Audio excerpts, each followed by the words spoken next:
Dave Lewis, proprietor of a local boat building company, Lewis Classics.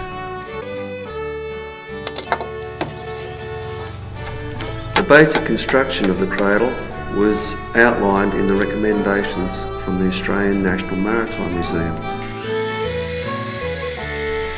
The Crest 7-metre keel will sit on the central support beam and the hull supported in 5 positions along the vessel's length.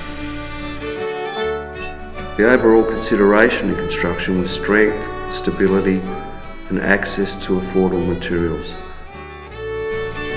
As it was, we came across a good supply of recycled timber at the right price.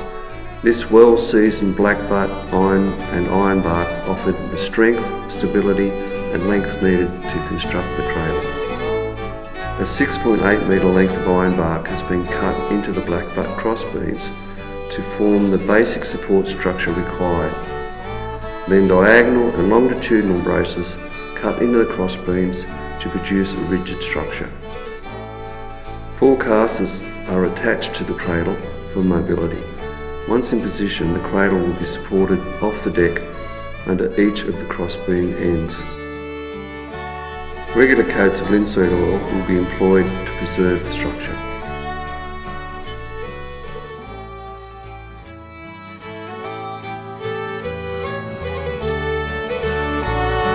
Once Crest is resting on the cradle, blocks of blackbutt will be carved to the hull shape, and these sit atop the crossbeams.